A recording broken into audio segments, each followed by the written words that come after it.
what's actually behind it is, again, our desire to further expand the markets that we operate in. Having already conquered LATAM, having already conquered Africa, we wanted to then move into Asia when we felt the time was right. Now, in terms of like the actual approach and kind of how we do it and what's behind the success, it all comes down to the people in the end. And it's one of the things that we do well as a business. So we made sure that, again, going back to what we did in LATAM and Africa, we always make sure that we hire a localized team so that we can really embed ourselves into the local culture and the local gaming ecosystem. Now, actually, in this case here for Asia, again, we hired like a local team, and that meant that we can address two things: product and brand.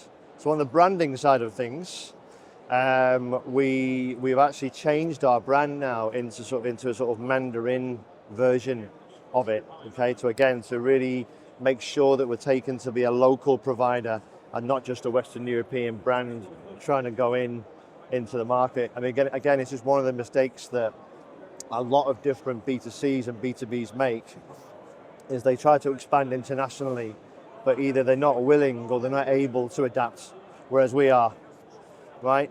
And then in terms of products, again, we've taken pointers on the product from the team that we've hired, and we've been able to actually adapt both the sportsbook and the casino in terms of the front end so that it can work perfectly on any number of Asian B2C operator websites.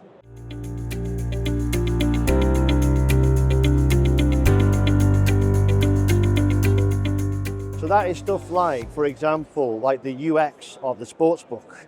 Now, one of the things that we've obviously realized now with Asia, and this is completely alien for Western Europe, they just have one sportsbook and that's it. But in Asia, you have 3, 4, 5 different sportsbooks, and the customer has like the same choice over sportsbook as they do with the casino providers.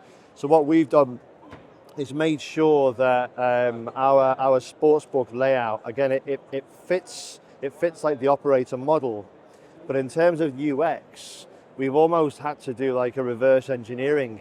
If you gave like the UX to an agency in Europe, they'd say, "Oh no, this is terrible, it's a mess." But in this case, that's what the Asian end user wants. So that's what we've done. And furthermore, we've also actually standardized a branded sportsbook. Again, not something you would do in Europe, but over there, when they have sportsbooks on the site, they're named after the providers. So obviously we'll have our own, Pronet gaming sportsbook. So again, it's about understanding the local nuances, and we've tailored our products accordingly.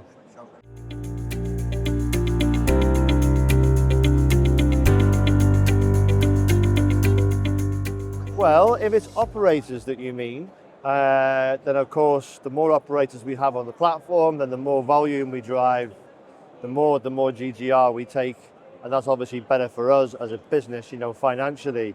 But if it's providers that you mean, so again, with the providers, different casino third-party providers with new local specific content, again, that's been a big thing for us. It's hugely important. On the PSP side of things, another key aspect of it, it's for the operator to specify which PSPs they need, and then we do the integration for them. But again, there's a whole swathe of different, very, very localized providers on the casino side of the business that we've been able to integrate.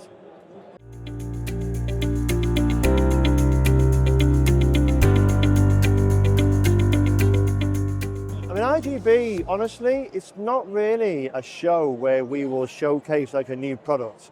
For us, iGB, with there being like a lot more affiliates here, etc., we tend to use this event more to reinforce and embellish the relationships that we have with the different providers, using the sort of networking capability of it.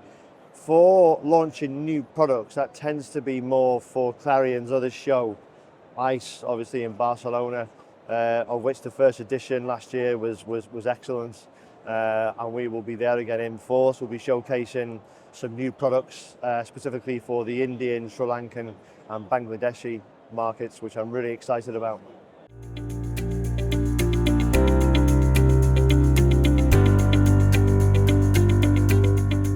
The top priorities, again, it's just being true to our principles and further investing in the entire business. So that would be slowly kind of increasing the operational capability in those localized time zones. Wherever possible, try to do so under a license regime like PAGCOR, for example, in the Philippines. Further investing in the product, and my ultimate aim is to actually have a dedicated platform for the Asian business, so that the actual development life cycle can be completely separate from anything else. So that will be the top priority for me, particularly as we build into the end of this coming year. But it's looking good. There's a lot of new customers coming on board that will help drive the revenue and therefore help rationalize the further investment into a dedicated team.